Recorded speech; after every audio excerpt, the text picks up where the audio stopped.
Okay, you are welcome back. I'm able to navigate. Able to navigate back to the track. Now, I was just mentioning Abdul Rashid Meina, who had written through his lawyer to the Premium Times that unless Premium Times withdraws its comment referring to him as a pension thief, he will sue Premium Times. That's not what I want. Premium Times, I believe, is capable of defending itself at any given time, because Abdul Rashid Meina had not received what did they call it? Prerogative of mercy. He had not been removed or pardoned. You refer to him today, you refer to him as ex-convict. So when the Premium Times refer to him as a pension thief, and he says he's not a pension thief, why did he go to jail? Why was he sentenced 8 years?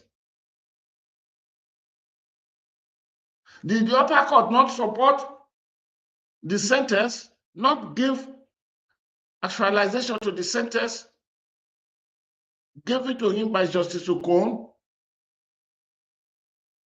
So he can as well be spending his money. And these lawyers, I don't have to blame them. Some lawyers will never tell their client the truth, that we don't have to go there because this is a case we lose. Only few.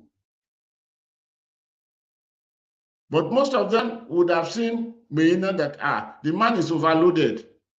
And of course, the man was overloaded, and the man is still overloaded. Otherwise, the point I'm bringing in here now is this. How come that the Nigeria Bar Association, I will first of all mention with all boldness Nigeria Bar Association before I will refer in a very lower manner, lower language, a voice that you may not hear well, Gaki branch. Gaki branch carries the logo, carried the stand, came up under the name of Nigeria Bar Association. Nigeria Bar Association is one, as far as I'm concerned. The divisions that social branch, that branch is to make up the administrative management of the place. If the man is not overloaded, how come that Nigeria Bar Association will give this man an award? You know what the award given to him? Rule of Law and Courage Award.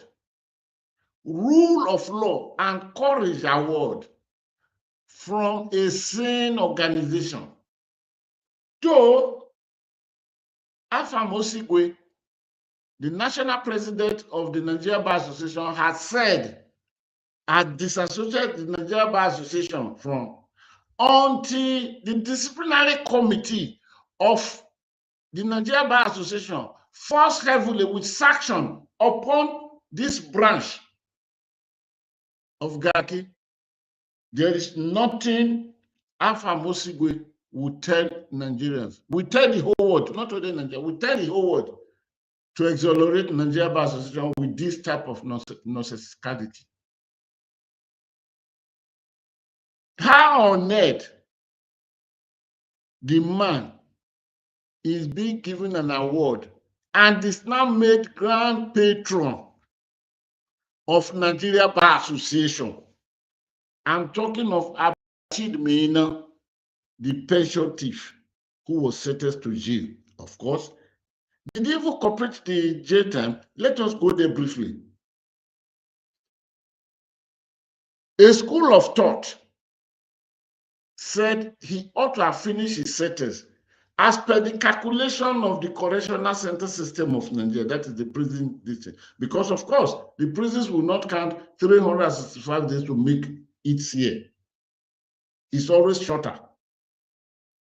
But a school of thought says that he ought to have left prison 2027, either February 2027 or November 2027. But Authorities are now saying this man came out of prison on, let me be very factual about the date, on February 2025. So as from next tomorrow, we'll now make it 1 year.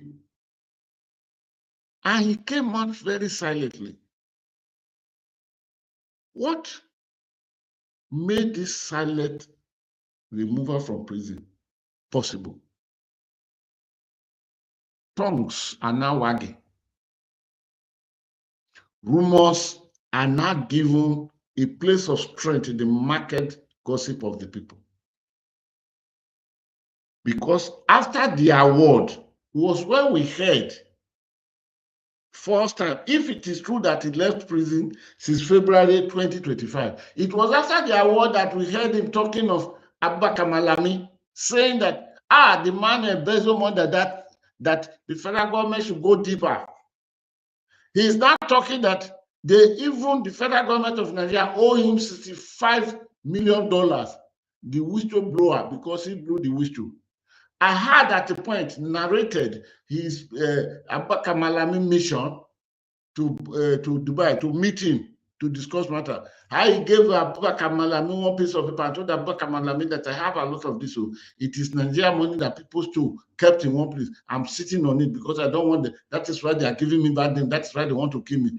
Take this one piece as you are going back, investigate it, and you will retrieve through this one piece of paper about 1.something trillion. And this was before he was smuggled back to Nigeria, before Muhammadu Buhari, the president, then gave him a pardon, a man who was dismissed by Goodluck Jonathan administration. And he was reinstated back because he was dismissed from service when he was assistant director. He was reinstated back as assistant director and promoted deputy director and promoted director.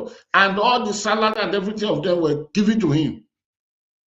In fact, it is on record, it is alleged that he contributed a very high sum to President Bola Ahmed Tinubu's second coming. I'm sorry, President Bola, you are not the one. To President Muhammad Buhari's second coming, the election of is this 2019? Yes, that he contributed handsomely. And now it is after the award. If he had really quietly left prison since 2025, February 2025, how come he did not talk until after the award? Who instigated the award? How much was given to these people, this Nigeria Bar Association? When I use the word Nigeria Bar Association, let me be ignorant of everything. Though I had mentioned very quietly, unrecognizably, a Gaki branch. Who moved? What moved Nigeria Bar Association, Gaki, to give the man an award and made him a grand patron of Nigeria Bar Association? And he was given the award for Rule of Law and Courage Award. Rule of Law and Courage Award. Courage Award. Rule of Law. Rule of Law when the man was stealing all our money. And this man stole from the most wretched, from a race, from a tribe that had given all his entirety to the country of Nigeria and retired. It is that money that he ought to have retired with. I'm talking of pensioners. That money he ought to have retired with back home was what this man stole. Therefore, making the life of the pensioner miserable, and most of them died without being able to collect pension. This is where he stole from. And now MBS now, they gave him award, Rule of Law and Courage Award. Courage is what? Which rule of law?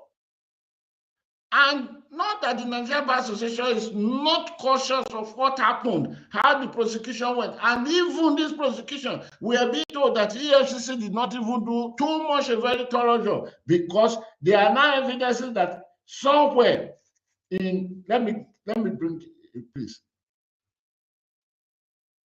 In August 2010, this man bought anyway in Frankfurt, in the United States of America, for $215,000. $215,000. I repeat it, total $215,000. Go to the market in the year 2010 and devalue $250,000 to naira. What would it give to you? It's trillions, given the rate as it were then. And there was another house said to have been bought by this same man in Dubai and elsewhere, amounting to £250,000. The Nigeria Bar Association, either started in Gaki or started in Sky or Moon, knew of all this and gave the man an award.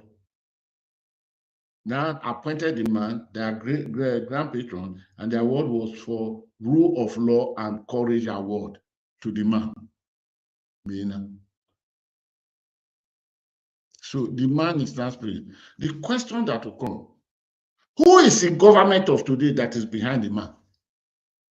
Is it because Abubakar Malami must be totally killed?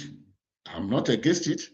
If he's found wanting, and of course there are many reports that will pin Abubakar Malami down if they are properly investigated. But are they properly investigated?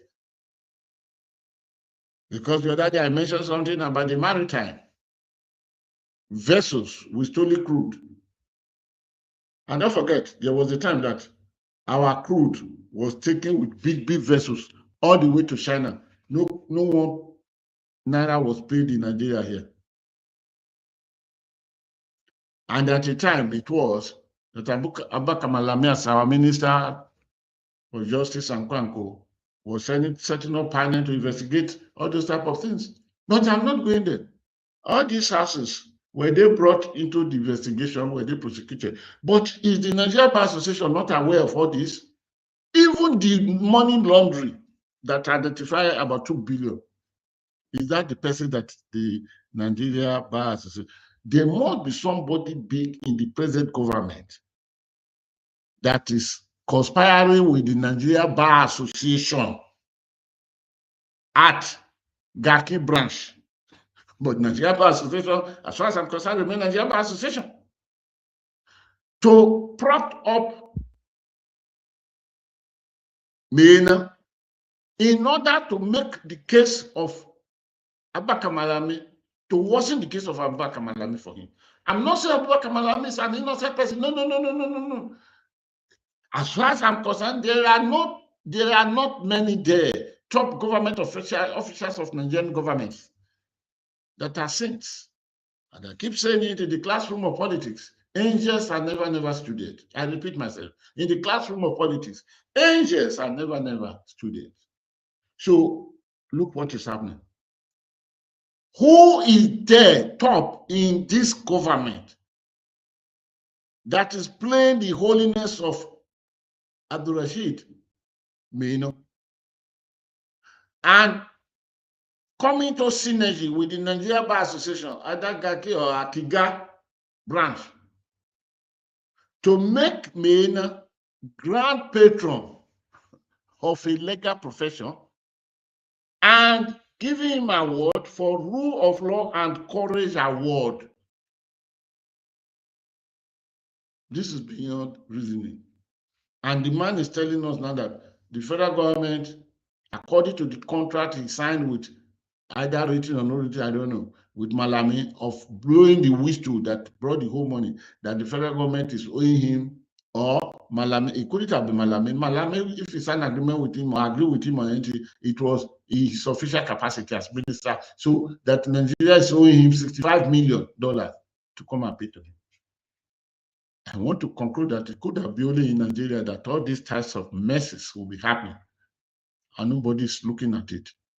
And as long as there's this massive stealing remains in Nigeria and not be checked by whatever government that comes, because this government will come and accuse the previous government and they will do their own worst. How many months did Bola Ahmed Tinubu appointed this minister before we saw money being moved into private accounts? What did they talk about it today? All the money missing, either in any episode. What are they talking about? As long as this continues, there will be no hope for Nigeria. Let us say the reality. And my final drop, is this. I am appealing to the youths of Nigeria, the Gen Z generation. Please, please, I am inviting you. If you want me to become a mentor, write to me. Let me know. I will devote the remaining time of my life to be a mentor for you, because my hope, the hope of many millions of Nigeria, is on you to deliver our country.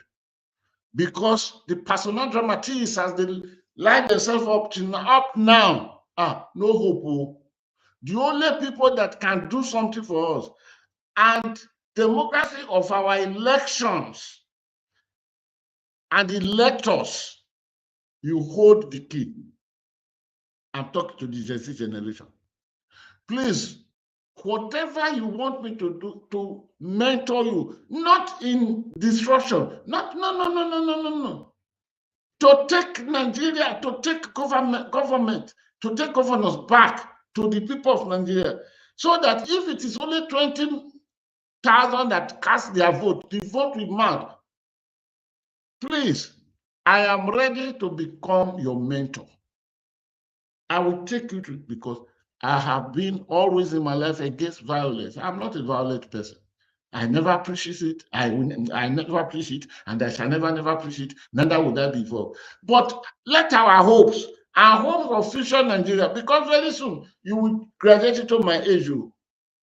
My age group, my age, my tenure, like Wole Soyinka called his tenure, which included mine, of course, wasted generation. We have wasted ourselves. We even wasted your future. Look at the debts that are ground for the future generation. Yet I believe that out of you, the Gen Z generation, if you organize yourself well and you move, you will be able to bring sanity back to Nigeria through the electoral processes, the democratically processes of election. You will be able. Not any other way, not violent, nothing, but you will be able to turn the story around. Because of my generation, none of us is willing to bring in. We are ready to steal and steal until each politician is richer than the Federal Republic of Nigeria. So, are you going to accept this challenge? Let me hear from you, Gen Z generation. I want to thank you. Let's bring this to an end today. Monday is another date. Trading issues with the guru. God will keep you and God will keep me. We shall meet again. Until then, please keep yourself out of trouble. Bye-bye.